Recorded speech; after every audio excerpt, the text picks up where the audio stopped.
Welcome to Big League Dreaming, the podcast, a show about fulfilling your dreams and taking it to the next level. Whether it's baseball or life, we all just want to get better. Better as players, coaches, and teammates. Our mantra, life is built on dreams. Ever since I was a kid, oh yeah, I was big league dreaming. I was big league dreaming. For as long as I live, Always, I'm big league dreaming. I never got to bat in the major leagues.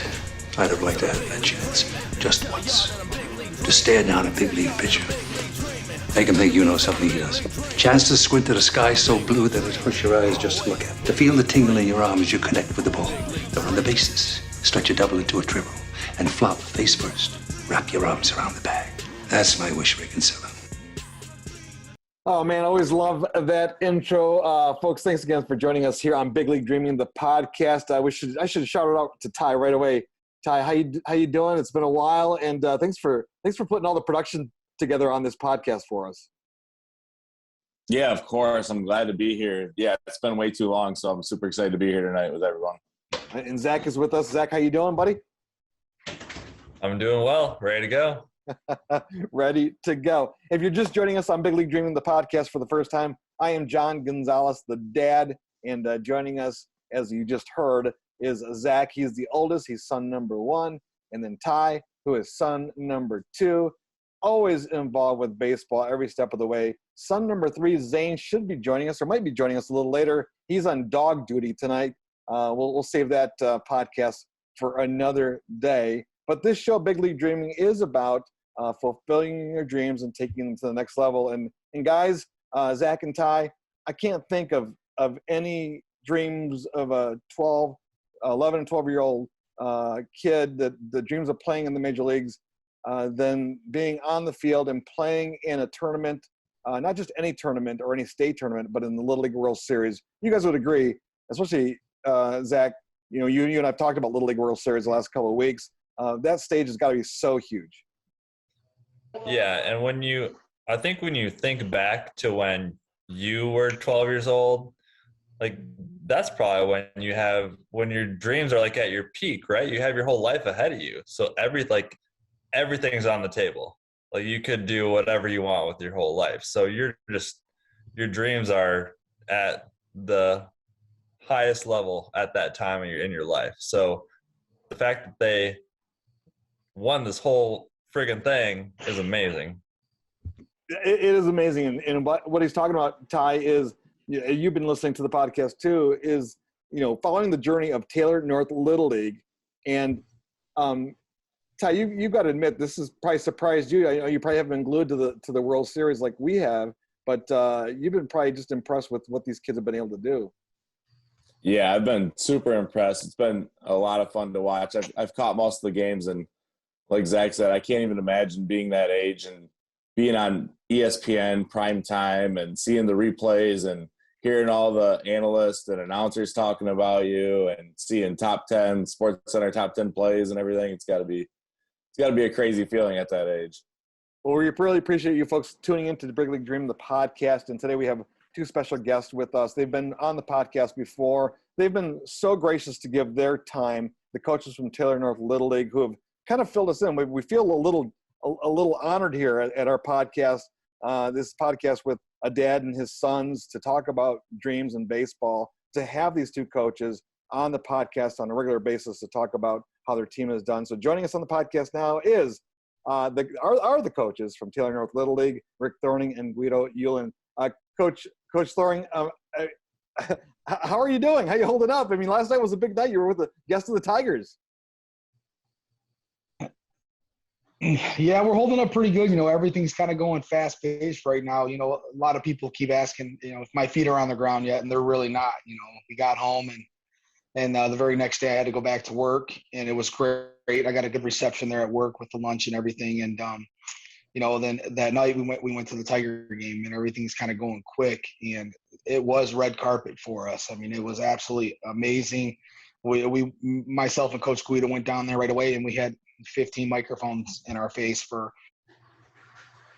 an interview. And it's just funny to think about that. It's funny to think that these people want to hear what we have to say about this journey, but we realize everybody's been watching this and everybody's been supporting this, and everybody, like you guys said, it's every kid's dream, 11 and 12-year-olds, and we were a part of that. We were there, and it's just a great feeling, and it's great to know that people are interested in that.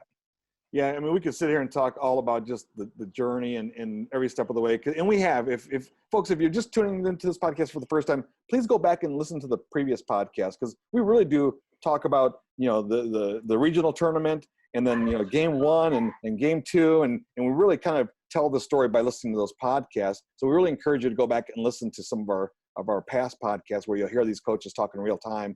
And Coach Thorning, I think Coach Guido just stepped away for a quick second there. But give us some information about Thursday, because now you're going to have a parade in the city of Taylor. Is that right?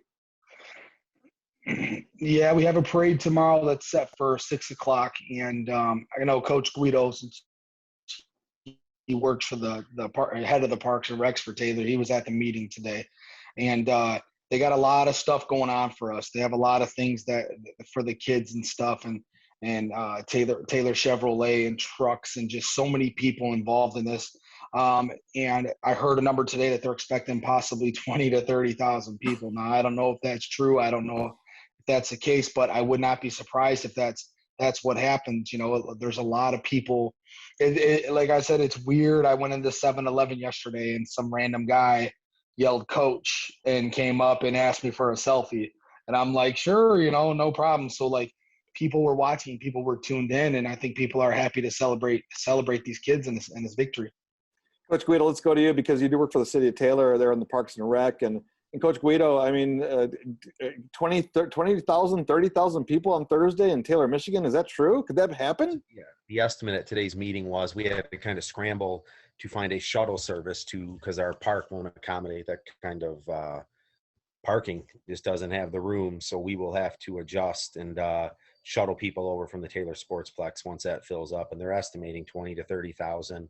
I was on a call today with the Lieutenant Governor, a representative from Dingle's office. So there's just a lot of traction. A lot of people want to be involved, and they want to come participate. It's going to be a party when they have fireworks. I mean, you're going to have fireworks too, right?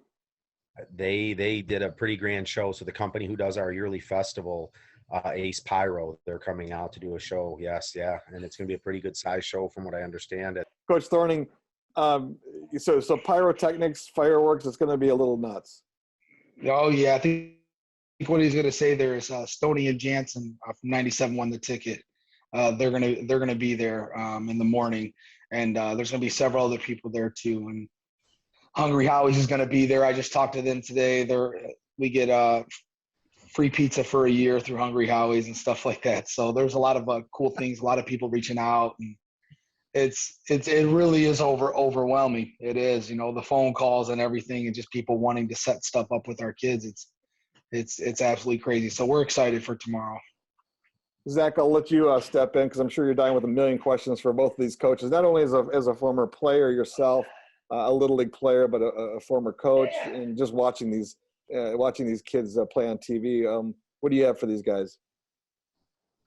I mean, I'm so excited for you guys. Congratulations. Thank you. All the hard work. I know what goes into the scouting and the studying and the breakdown, the pitch calling and all that. It's a huge commitment to grind it out. And then to be, on top of it, to be in charge of that team for that long could probably make you go crazy. So well done as far as that goes as well. Thank you. Yeah, I mean, I'm sure you've gotten all of the baseball questions, but was there any good funny moments during this whole trip? During when you're with a 12-year-old for more than 2 hours, something funny is going to happen. But when you're with them for multiple days at a time, like we were in Cooperstown in the barracks, I can only imagine. Does anything come to mind? Oh, without a doubt, with our kids, they are 12 years old, and with them being in the dorm, they had a little more, even though we were right there, they're all together. So all the games that they play, I think I went in one time and they were playing baseball with the shoe. I mean, they were into it. I mean, they had guy on first and second, one out. The middle guys were trying to twist it, and it was just ridiculous. And they're just all hyped up, running around, and I think the only thing I think they destroyed in there were the pillows. Those pillows were absolutely destroyed. And I was like, man, I hope they don't charge us for these, the pillow fights. I mean, they're just being 12-year-old kids once they get back to the dorm. And they are, we got a bunch of different, I mean, there are 11 kids with 11 different personalities. And that was the great thing about it. These kids, they got along real well. And the jokesters and just so many things that they did. And they had a really good time. Absolutely. Coach Guido, how about you? Because that's a great question. One time I seen they had a slip and slide contest in the communal bathroom we shared with Ohio, and they took like so much soap and food, and they were seeing who could get the most distance. Competition between them and Ohio. This was before we knew we were playing them again in the finals, but I'm like, what are you doing, man? You guys are all going to split it. I mean, this is a tile floor. This is not outside on the grass, but yeah, I can't imagine what that would have been like. Yeah. I just can't. Hey, Ty, let's go to you real quick. Do you have a question for Coach Thorning or Coach Guido? Yeah, with the parade you got going on tomorrow, that's pretty big stuff. I mean, 20 to 30,000 people. Were there even that many people at the Tigers game last night? I mean, that's a huge crowd, man. That is a huge crowd. And somebody made a comment about all the people at the game. I think it was my mother-in-law said, "Is this just the people here to see you guys?" I'm like, "No, they're here to see the Tigers." And she was laughing about it. And I can't fathom like seeing that many people at this parade. Like I believe it will happen, but like I guess we're just gonna have to see it because just to see that many people there for our team and our league is just something definitely part of the memories for this process that we're going through.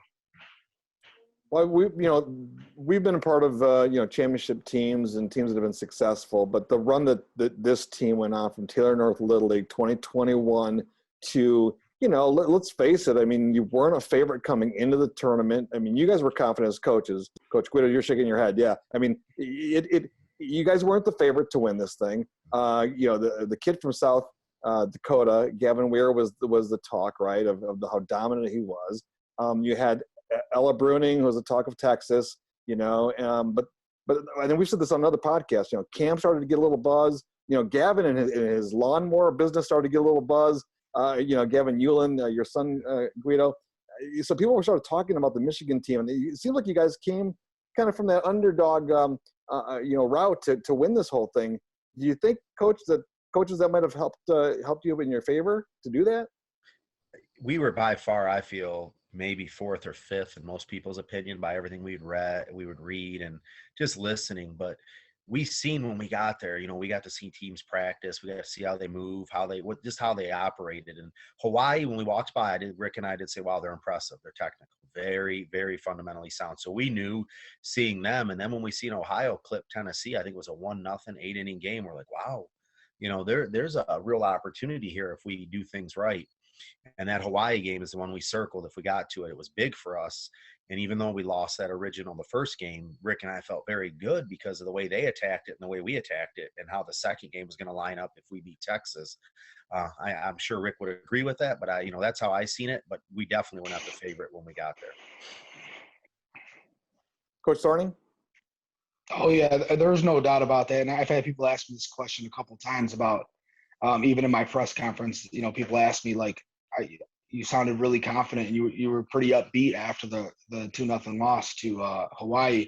And I really was, because the way the format is, and I've said this before, like I don't agree with the format by any means. I think a double elimination should never be modified. I think a double elimination should mean double elimination. But knowing that you lose that game, as long as you're set up for pitching, you can come back and have that one shot to beat that team again. And if you set it up right, you'll have better odds that we feel as coaches to win that game. And they were both phenomenal games, and obviously 2-0 and 2-1. But we had that pitching that can hold a team like Hawaii to 2 runs and then to 1 run. You know what I'm saying? We gave up 3 runs to Hawaii. Tip your cap to them too, because we hit the ball really well in regional, states, districts, and in the World Series, and they kept us to no runs. They almost threw a no-hitter against us, and then they kept us to 2 runs. But we were able to. We had that team that can compete and battle like Hawaii, so we knew that we had a shot to beat them going into Saturday. And we planned for it, and we did a lot of. Myself and Coach Guido watched the games and literally wrote down pitch by pitch, fastball, curveball, changeup. When it was all said and done, we tallied it and we looked at the percentages of what these guys throw, and left-handed batters, right-handed batters, and we did that for a couple hours the night before, and we kind of had an idea what these kids threw. So we kind of gave our kids a little, heads up going into the box, after watching what he threw and what to look for. We were going back to regionals when they played Nevada. We were going to when they got to Williamsport. They played. Rick he did a phenomenal job calling the game and attacking their batters. Also, we looked at what their pitchers, 0-2 count, 1-1 count. We were just trying to give our kids the best chance to know what they were going to sit on and try to drive, because they defensively they're hard to get one by if you don't hit it where they're not. Yeah, I think Zach and Ty, both as you guys are both coached as well. I think you understand and recognize the game of research and what they did, these coaches, to prepare. They had a plan, and it was obvious when you watched the game as baseball coaches, as baseball fans. The players from Taylor North Little League crowding the plate, getting that going, getting close. Or when Coach Thorning came out to talk to Gavin there at the end of the final game, saying, "Hey, we have a pitching plan. Where were you throwing that?" Right? I love that, and you can see there was a plan every step of the way.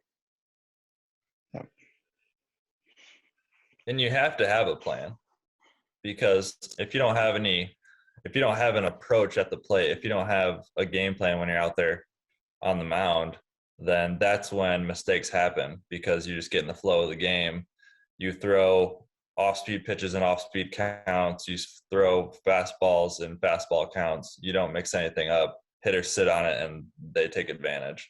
So if you don't have a game plan, even though the kids are only 12 years old, you would think, let's just go out and have fun. If there's no groundwork toward what you're trying to accomplish, then it can get pretty dicey pretty quick.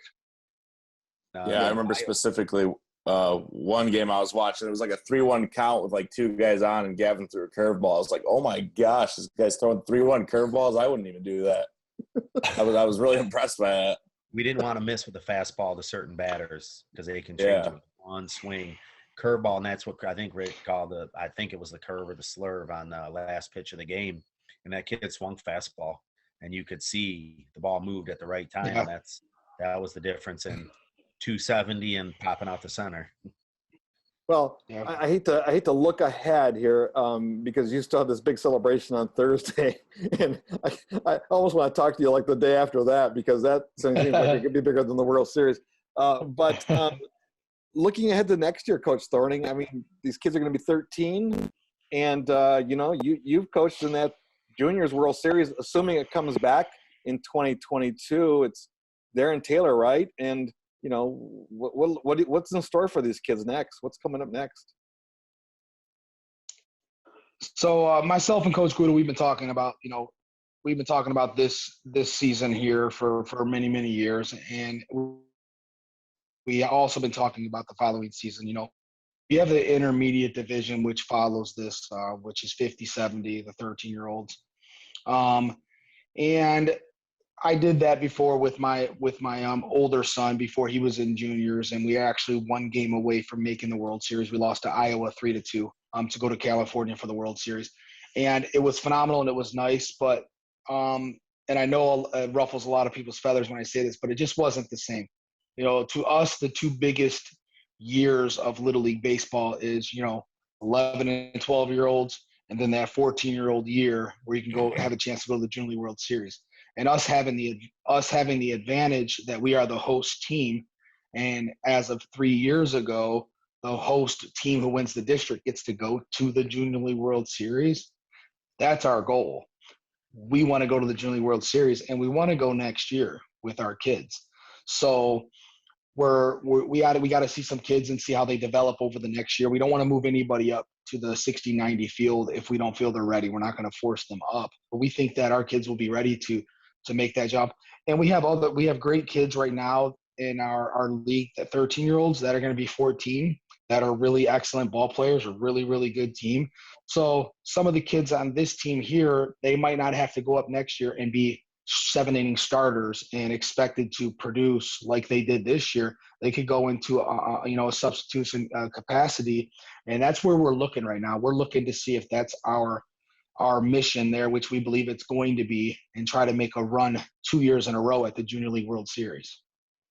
Wow, that's I guess you have to talk about something when you're in between games and not scouting, right?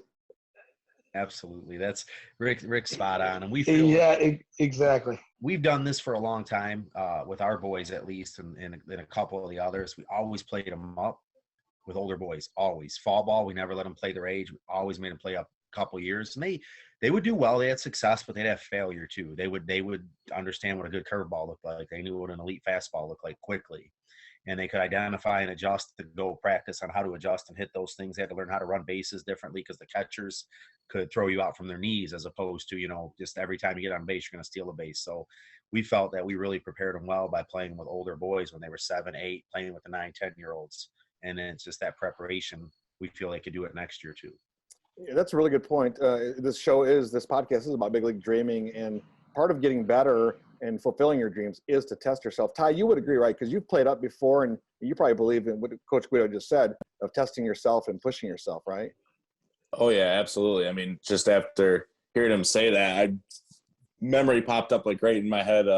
Back in the Cannonsburg Fall Ball leagues, and there was 8 guys, and it was like, "Hey Ty, jump in there." And I'm 10 playing with 14-year-olds and getting hit by the pitch by Tim Muller, like instantly connected with that right away. So absolutely, right. You can hang with those 14-year-olds. They just don't know it. Yeah. But Zach, you as well, right? I mean, you know what we're talking about here. What it is. Yeah, absolutely. I mean, that's the name of the game. You play with people that are better than you, you're going to get better yourself because you're forced to. And then it becomes normal, and then you realize how much better you've become when you play at the level of kids your own age. So it makes sense. And it goes by fast. I mean, you can only do that for a few more years, right? And then all of a sudden you're a senior in high school, and you're going on to play in the college summer league before you go into your freshman year. So it flies by. I'm so excited that those kids had this experience. Not only, I mean, and they won the whole thing. That just still blows my mind. I mean, we've been talking to you before the Little League World Series even started. Yeah. And now we're here talking about this. So this is so cool, man.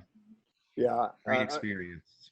Yeah, it is a great experience. But I think anyone listening to this podcast, I hope that they understand that part of big league dreams is just part of succeeding, part of success is to push yourself, and sometimes out of your comfort zone. And I would imagine coaches, to wrap this up, are there a couple of instances for you as coaches that might have popped up during this whole experience where you felt like you were growing a little bit and you learned some things? Oh, for myself, without a doubt, this is the first time to where, in these games, knowing the moments and certain calls, in like he said earlier about the 3-1 breaking ball, I would say probably 80% of the time I'm on full count. I called breaking ball because I didn't want the fastball to be hit. I didn't want the one swing to change the game. So I was kind of playing it cautious. I'm typically like that, but not as cautious as I was in this World Series. So I learned as I started coaching the games and calling the pitches in the game is just stick to my style, the way the boys been playing, and it'll work. So there's a couple times I caught myself second guessing what I wanted to call or what I wanted to do. As far as, I think there was one time I went out to the mound and I told the kids, I told my infield to double play depth, and I told my corners in. And as I was walking off the mound, I realized we were up. I think it was 4-0, and I turned around and I told my infielders to back up. So in that moment, I didn't want any runs to score. But as I was walking off, I realized I don't care if a run scores here. We have to get an out. and it'd be 4-1, and I'll take that. So there's a lot of times where I was second guessing, and I learned from it, and I think that's part of coaching, where you're gonna learn from mistakes and stuff like that. So I definitely grew in that aspect of it, I believe. Coach Guido? I learned you can push kids a little harder than they're comfortable. And with that age, it's such a fine line. Coach Rick and I didn't want them to get, we tried to minimize, hey, pop, sugar, this, that, and the other. Then we'll go to practice. We'd have them run. We'd have them condition. Didn't overdo it, but we'd have some kids who would want to crack. They'd want to break, and we wouldn't let them. We didn't let them take the easy way out and just go sit down. And I always worried about that. Like, man, if this kid cries, if this kid does this, he's gonna go into a shell. And honestly, they got through it. The cramp didn't hurt so bad, and we didn't kill them. You know what I mean? We didn't kill their spirit, and they were able to play and compete at a high level still without quitting. And I find myself sometimes always want to go to the coddle mode sometimes when we work them too hard, and I'm like, you got to pull back. Little things like that. Like, usually we don't have to take them home. Usually we don't have to deal with a breakdown because they're sad or they're upset or something. There's all the little things like the mental part of it and really keeping them engaged. I learned we can hold their attention for 30 days and manage that and not hurt them. Well, thank you guys. We can't thank you enough. I mean, I can say thank you 10 million times, but it wouldn't be enough.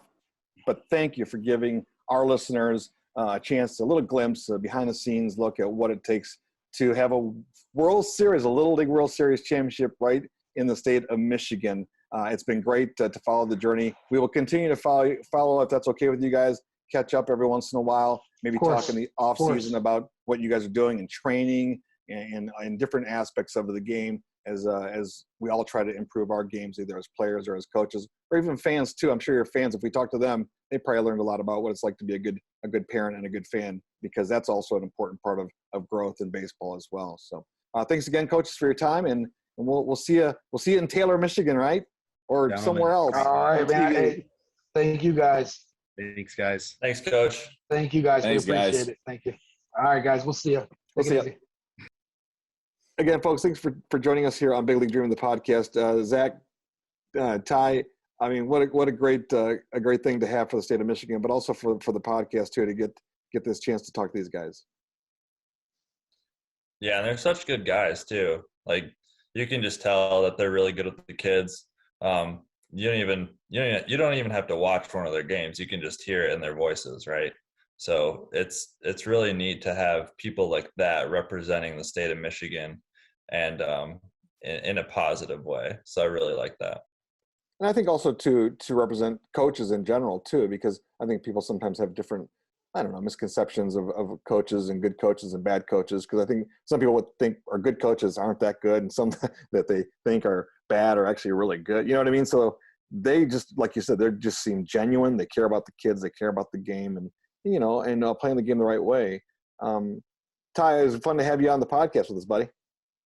Yeah, I enjoyed that, sitting in and talking a little bit. That was a lot of fun, and super grateful for them doing that too. I mean, to take the time out and do all these podcasts was really extraordinary, because, I mean, you heard them talking about all the scouting they did and all the games they had. It's like the fact that they even took the time, like, basically every day to do a podcast is amazing. Yeah, it really is. All right, so we're going to wrap this thing up, but I will tell you what, folks, if you are new to Big League Dreaming, the podcast, we're going to continue doing this as often as possible, so keep tuning in. We've got some great things coming up. I know we're going to talk about playoffs on MLB a little later or soon. I'm not sure yet exactly when we're going to do that. Ty, you and I are going to break down your CD, Big League Dreaming, at some point, right? Yeah, let's do it. I'm ready. So if you don't know that, folks, the Big League Dreaming podcast is based on the Big League Dreaming album that Ty recorded a couple years ago. Has it been now, Ty? 4 years. 4 years ago. Wow. 2017. Yeah, we're going to actually play some of Ty's tracks from that CD and talk about, his dreams, and talk a little bit about his music as well and what he's doing these days. And then, Zach, you and I are going to talk a little bit about the playoffs, right, at some point, because your Mariners won today. Yes, I would love to break down some playoff baseball. Hopefully the Mariners will be in the conversation one day. But yes, they won today. They took 2 out of 3 from the Astros. They beat the Astros back-to-back shutouts, which is unbelievable. Meaningful games in September for Seattle. You don't see it very often, so I'm soaking it in. That's our goal for the Tigers, meaningful baseball in September someday. Everyone's waiting for that day. But the Mariners are so close. I mean, that win yesterday, the Grand Slam was impressive. And then today, winning 1-0. Jeez, that's pretty cool. Yes, they like to win by 1 or 2 and lose by 5 or 6. That's how their season has gone. And Ty, we won't even talk about your Mets because they're kind of falling apart, right? Oh yeah, I don't even want to talk about that. In first for like 5 months of the year, and now they're in, I don't know, third or fourth. It's getting hard to watch that fiasco going on. It really is. So we got a lot of we got a lot of podcasts coming up, and I'll be visiting Zach pretty soon, so get to hang out with him in North Carolina. Looking forward to that. Zach, Ty, good luck with the production, and we'll get this podcast up soon, and more to come. Right? That's right. All right, Ty, can you tell people where to get more information? Absolutely. Thank you so much for tuning into this episode of Big League Dreaming, the podcast. If you want to find some more information on us, you can follow us on Twitter at BLDpod. That is at BLDPOD. And we're also on TikTok. You can check out some of our videos at Big League Dreaming. We'd love to chat with you.